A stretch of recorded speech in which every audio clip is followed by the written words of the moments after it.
A Era das Cruzadas representa um dos períodos mais significativos da história medieval, exercendo influência sobre diversos aspectos da cultura.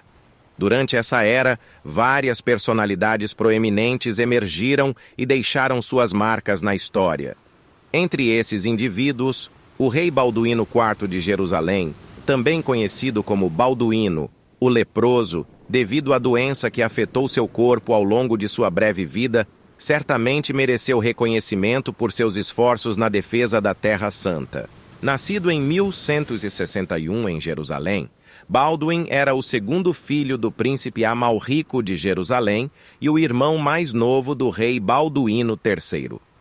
Aos 9 anos, Balduín foi confiado aos cuidados do historiador Guilherme de Tiro, seu tutor, que descobriu que o menino sofria de lepra. Diferentemente das outras crianças, Balduín não reagia com choro ao ser beliscado por seus colegas de classe. Com o tempo, ficou evidente para Guilherme que Balduín não sentia dor em seu braço direito. O rei contratou médicos muçulmanos para tratar Balduín, mas nenhum tratamento conseguiu impedir a progressão da doença.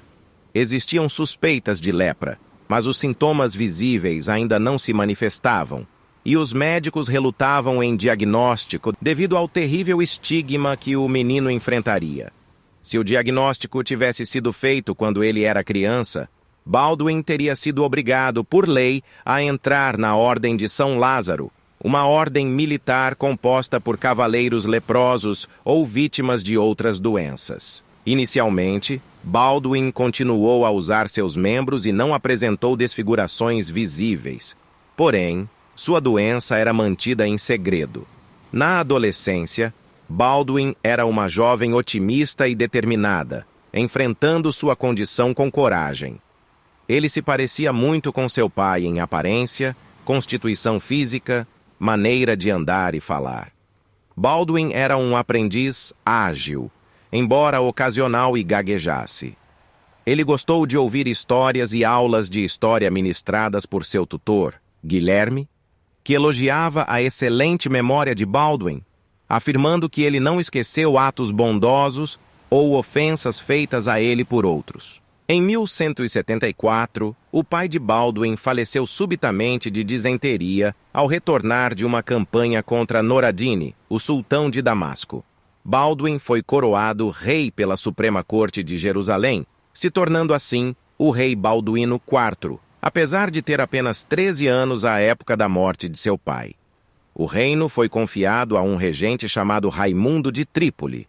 No verão de 1176, Balduín completou 15 anos e atingiu a maioridade, assumindo o governo. Sua doença determinou grande parte de seu reinado, uma vez que ele sempre precisou enfrentar a questão da sucessão.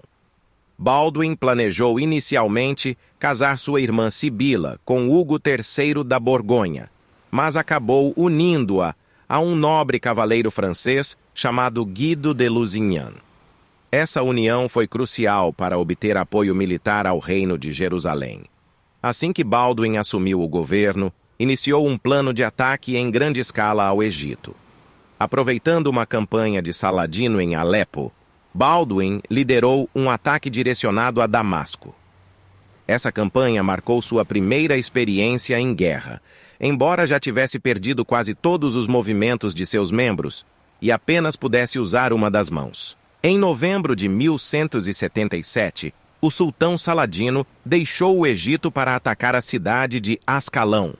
Balduín, então com 16 anos, comandou o exército franco e cavalgou na direção a Ascalão para salvar a cidade.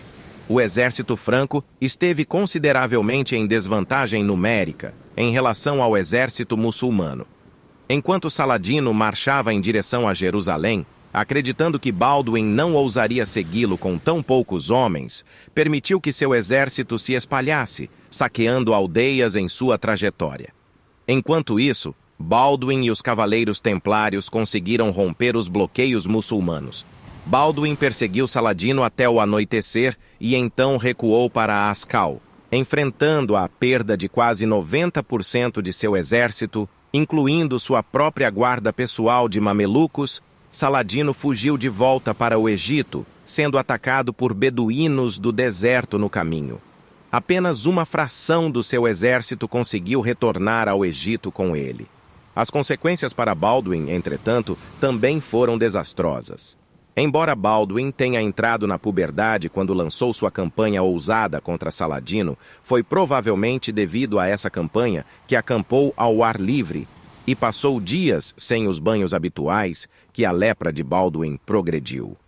A doença piorou seu curso, atravessando melhorias futuras de incapacidade crescente e desfiguração facial. Baldwin ficou gradualmente paralisado e foi transportado a cavalos. Sua cegueira veio logo em seguida. Apesar de ser intelectualmente aguçado, mas ciente de suas especificações físicas, ele abdicará do trono. Entretanto, em honra à sua liderança, essa sugestão foi rejeitada pelos nobres. Em 1183, Balduíno sofreu de febre e, acreditando que estava à beira da morte, convocou seu cunhado Guido de Lusignan para governar como regente. Quando Saladino lançou outro ataque, Guido liderou os exércitos cristãos para enfrentá-lo. Baldwin não teve filhos devido à lepra, então nomeou seu sobrinho de 5 anos, Balduíno V, como seu sucessor. Em 16 de março de 1185, aos 23 anos, Balduíno IV faleceu, finalmente encontrando paz após uma vida inteira de agonia devido à sua doença. Ele foi sepultado na Igreja do Santo Sepulcro, perto de seu pai, o rei Amalrico. Apesar de todas as suas dificuldades, Baldwin conseguiu desafiar todas as probabilidades e governar Jerusalém por quase 11 anos, mantendo a lealdade de seus súditos. Ele impediu que as forças imensamente superiores de Saladino dominassem seu reino em 5 grandes investidas. Apesar de sua doença, Balduíno IV é considerado um dos monarcas mais talentosos. Sua história é um lembrete poderoso de que o caráter e a coragem podem transcender as maiores adversidades da vida.